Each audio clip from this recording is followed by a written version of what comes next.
박수종의 뉴스 정면승부. 안녕하십니까, 박수종입니다. 1월 23일 화요일 뉴스 정면승부 시작하겠습니다. 3월이 되면 5가지 정도 생각을 했는데요. 3가지 정도 중요해질 것 같습니다. 하나는 시장입니다. 가상화폐 시장, 부동산 시장, 그리고 일자리 시장입니다. 그리고 다음은 북핵 문제와 관련된 안보 문제의 향방입니다. 어제 대통령의 수석 보좌관 회의 말 속에 분명히 그런 뜻이 포함되어 있다라고 저도 말씀을 드렸습니다. 세 번째는 제롬 파월 미 연준 의장의 등장과 미국의 통화정책 및 재정정책의 방향입니다. 이건 유가와도 밀접한 관련이 있고요. 중국 경제도 예의주시하는 부분입니다.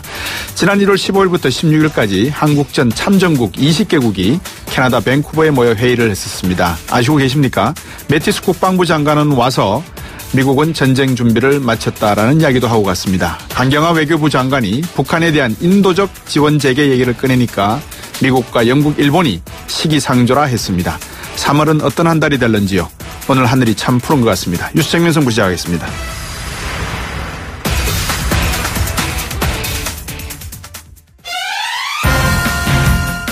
오늘 저희들이 준비한 순서 말씀드리겠습니다. 1부에서는 먼저 뭐라 그럴까요?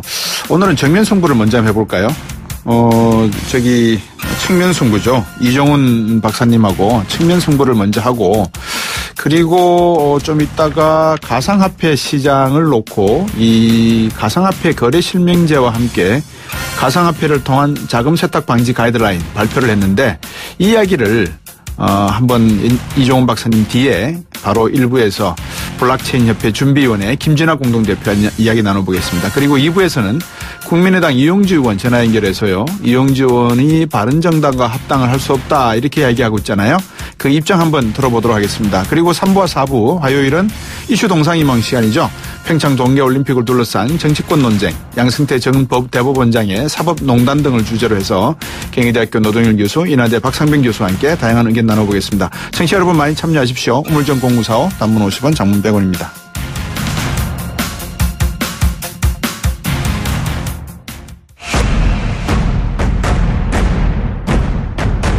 박수종의 뉴스 정면 승부. 네, 한 가지 이슈를 돌려보고 삐뚤어 보겠습니다. 측면 승부인데 제가 정면 승부로 착각하고 있는 건 그만큼 이게 정면 승부 코너라는 거겠죠? 이종훈 박사님, 그죠? 네. 꿈보다 해몽이 좋네요. 왜 그러십니까? 오늘 이슈는 뭐로 잡으셨습니까? 시간을 되돌리고 싶다. 저는 한 20년 뒤로 되돌리고 싶습니다. 모든 사람들이 그런 생각을 하고 있을까요? 예. 네. 오늘 그 조윤선 전 정무수석이자 전 문화체육관광부 장관이 법정 구속이 되지 않았습니까? 예. 항소심 재판에서. 그런데 지난번 그 최후 진술에서 한 발언이 좀 알려지고 있는데요. 이렇게 이야기를 했다고 합니다. 하늘이 소원 하나를 허락해 주신다면 시간을 되돌리고 싶다. 재직 당시로 돌아가 정무수석실이 관여되는 순간을 바로잡고 싶다. 안타깝고 아쉽다. 영화 박하사탕의 명대사. 나 다시 돌아갈래. 네. 갑자기 그 말씀하니까 요즘 제가 유튜브로 듣고 있는 가수가 생각나고 제 노래 제목말이 생각납니다. 어떤 김추자의 거짓말이야. 진심은 아닌 것 같아요. 석방된 지 며칠 만이죠, 이번에 구속된 게? 예. 그러니까 지난해 7월에 사실은 이제 서울중앙지법 형사합의 30부가 이제 블랙리스트 작성 관리하게 지시한 혐의 등으로 기소된 조 전 수석에게 징역 1년, 집행유예 2년을 선고하지 않았습니까? 집행유예 2년 때문에 풀려났죠. 그렇죠. 그러니까 그날로부터 이제 계산을 하면 180일 만입니다. 네. 그동안의 자유의 바람이 얼마나 자유가 좋은지, 자유의 바람이 향긋하고 싱그러운지를 만끽을 하셨을 건데, 그죠? 네. 이번에 그럼 법정 구속되신 거네요? 네, 그렇습니다. 안타깝네요. 박준호 전 청와대 정무수석 법정 증언이 결정적이었습니까? 네, 그런 얘기가 좀 나오고 있습니다. 그러니까 지난해 12월에 열린 공판에서 이 박 전 수석이 증인으로 나왔어요. 2014년 조 전 장관에게 업무 인수인계를 한 과정을 이제 설명을 했는데 당시 주요 현안으로 세월호, 4대학 척결, 정부 3.0 공무원 연금 개혁, 그와 더불어서 정부 보조금 배제, 이게 결국 블랙리스트 관련한 내용입니다.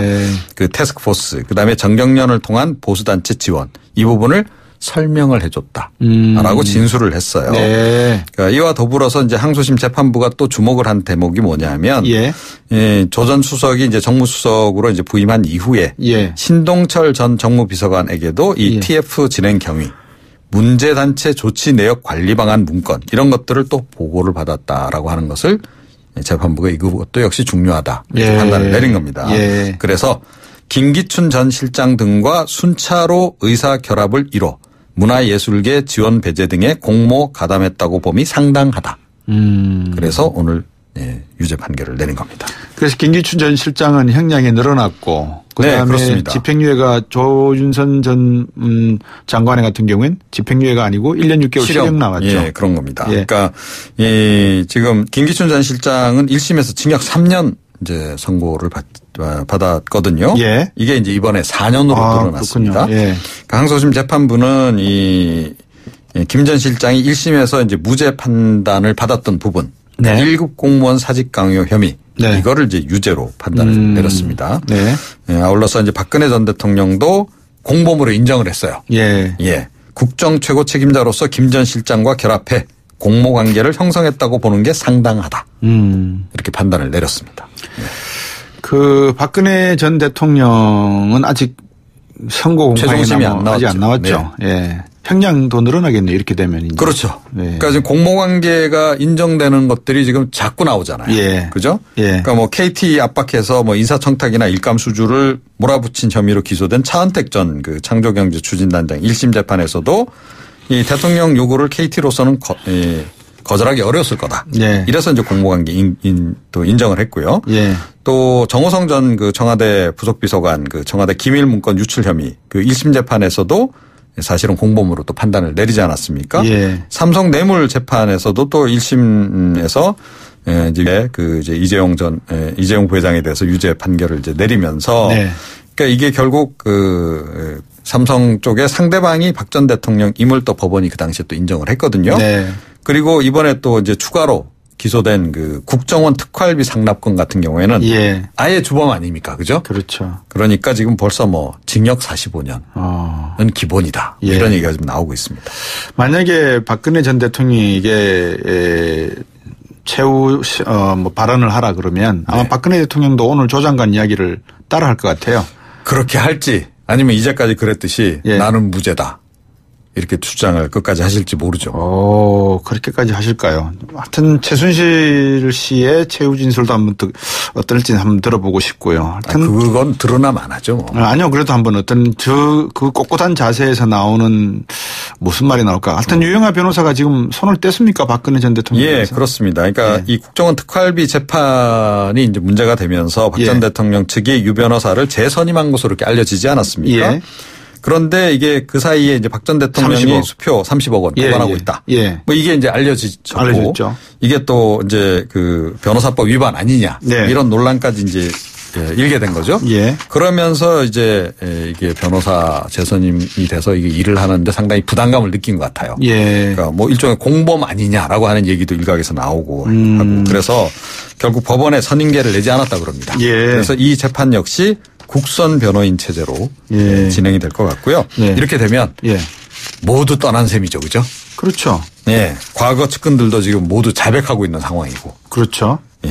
최순실 씨도 어떻게 하고 있나요? 박근혜 전 대통령에게?